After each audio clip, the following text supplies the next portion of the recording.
Gampang banget dicarinya. Coba udah ada di Alfamart, Indomaret, dan supermarket terdekat. Langsung aja kalian jajan coba juga ya. Nah, oke, langsung aja kita mulai baca ceritanya. Halo Kak Mayang dan teman-teman.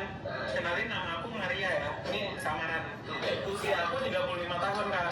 Dan aku sudah pernah menikah. Ceritanya, aku menikah dengan pacar aku dari SMA. Sebut aja namanya Dudi ya. Kami pacaran sejak kelas 1 SMA.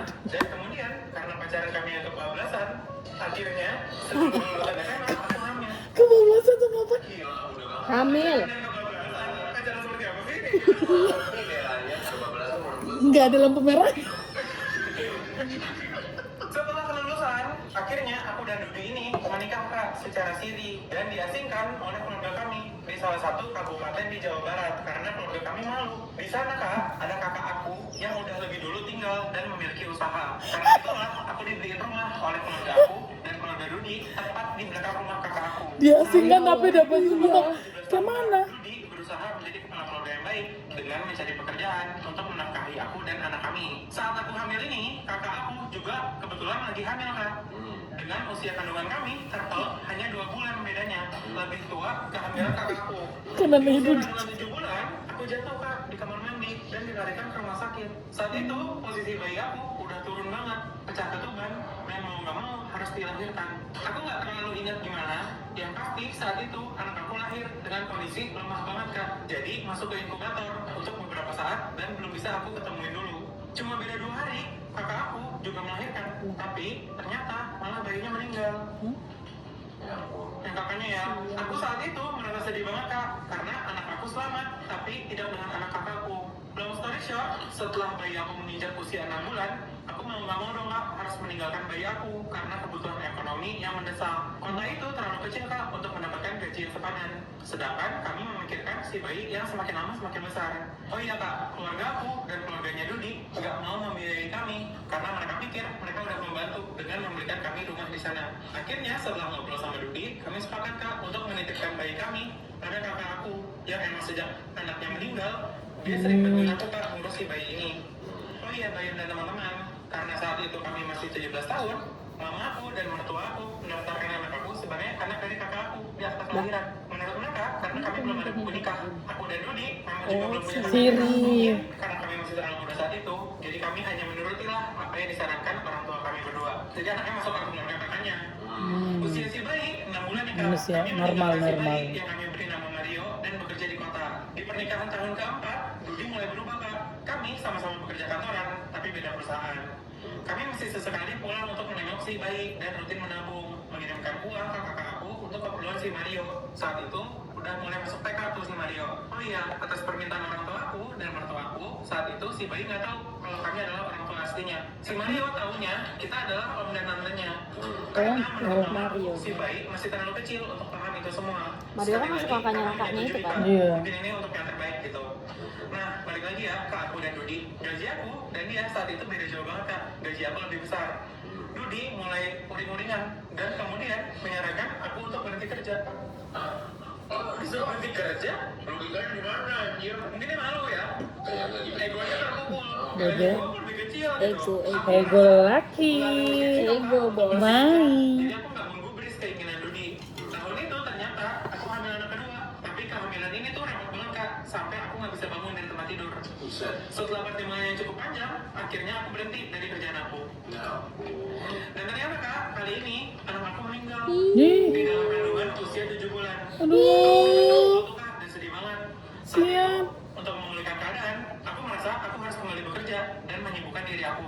Maka setelah 5 bulan berduka, aku kembali bekerja Kak di perusahaan lain. Saat itu Dudi sudah naik Kak, gajinya 2 kali lipat dan gaji aku sekarang jauh lebih kecil daripada dia. Karena itulah dia udah nggak uring-uringan lagi Kak. Di sini nih masalahnya, kenaikan gaji Dudi diiringi dengan kepindahan kerjanya ke kota lain yang jaraknya kalau pakai mobil itu 1 jam. Dia tuh pulang pergi Kak, menggunakan mobil yang Selingkuh dia cicil sama saat itu. kakaknya. Tapi lama-lama intensitas dia pulang makin sedikit. Alasannya lembur lah, capek lah, dan banyak lah.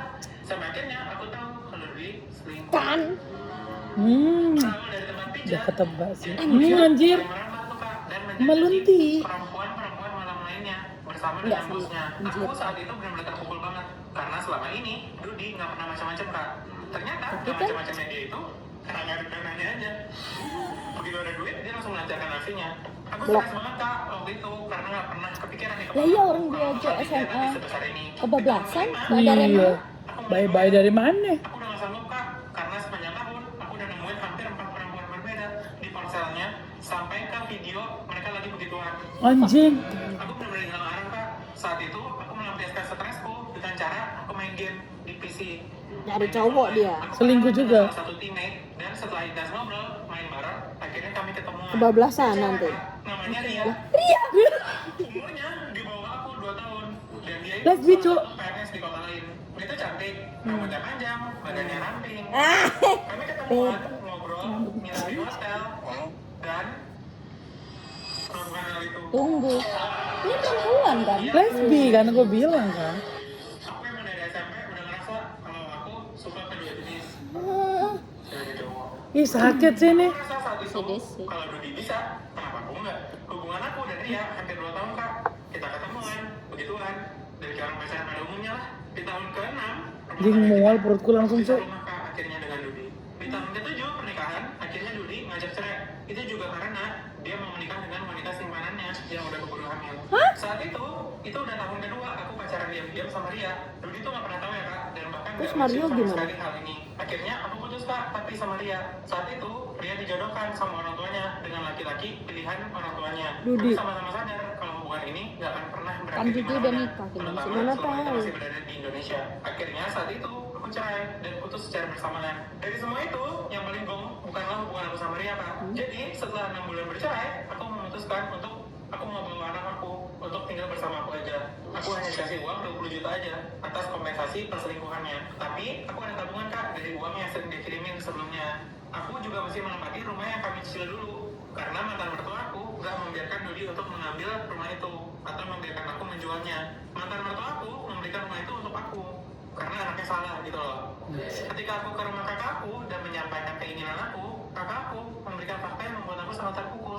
Dia selingkuh sama Kakakku Dodi. gak mengizinkan kak, aku membawa anak aku sendiri untuk tinggal sama aku. Aku marah dong, karena aku merasa berhak atas anak aku sendiri. Kami ribut kak saat itu, tapi kemudian kakak ipar aku hadir dan memberitahu pada aku bahwa nyatanya anak itu adalah anak mereka. Dan yang meninggal saat itu adalah anak aku yang gak bisa survive setelah hadir secara prematur. Tunggu. Jadi Ketuker. tunggu, dia kan jatuh. Gini, anak kakaknya itu yang dibilang meninggal itu sebenarnya bukan anaknya si siapa namanya tadi cewek ini? Ya itu. Maria. Oh, Maria itu. Kan dia hamilnya Bareng beda 2 bulan. ada 2 bulan. Lahirnya itu cuma beda 2 hari kan. Mm-mm. Tapi katanya punya kakaknya meninggal. Nah berarti kan si Maria nggak ketemu sama anaknya. Ternyata itu kan katanya anak kakaknya kan, yang masih si Mario itu kan. Iya. Jadi yang bilang nggak sadar. Aku nggak percaya kak, dan dia adalah anak aku, dia bilang. Tapi kemudian kakak aku nelfon mama aku, dia nangis kak dan meminta mama aku aja yang jelasin semuanya. Bayang, selama 7 tahun aku dibohongin kak sama keluarga aku sendiri. Aku kerja dari pagi sampai Iya, pagi, nabung, menafkahi ngirimin duit untuk anak anak aku. kakaknya. Dan nyatanya bukan anak aku kak, tapi ponakan aku.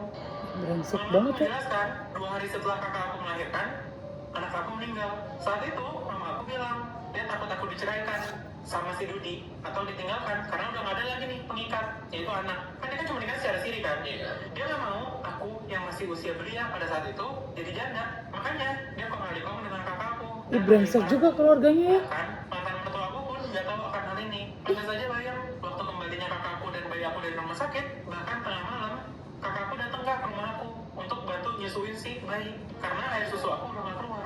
Dia dengan alasan bilang air susunya melimpah dan saya mau dibuang gitu aja. Akhirnya dia menyusui lah si bayi. Ternyata itu alibinya aja untuk menyusui anaknya sendiri. Mbak, maksudnya kenapa dia untuk menyenangin? Aku udah gak mampu.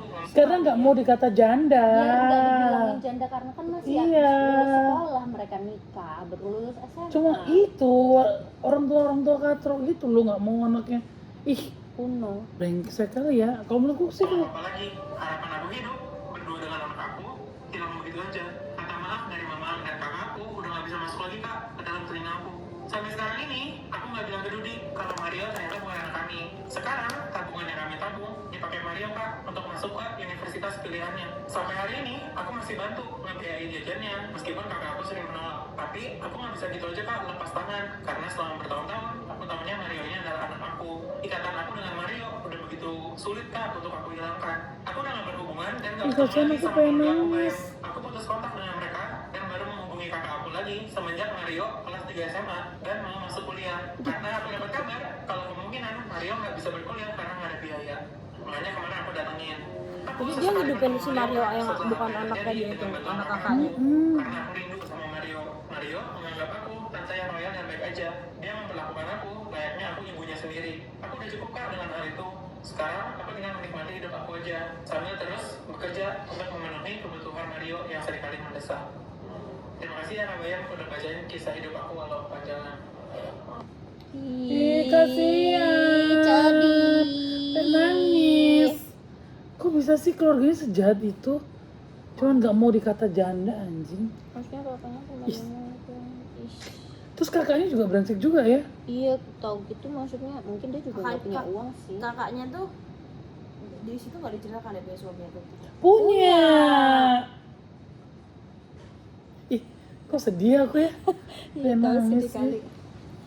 Sedih, benci. Tapi ya udahlah. Gila sih. Ya masa muda, masa kini. Hah.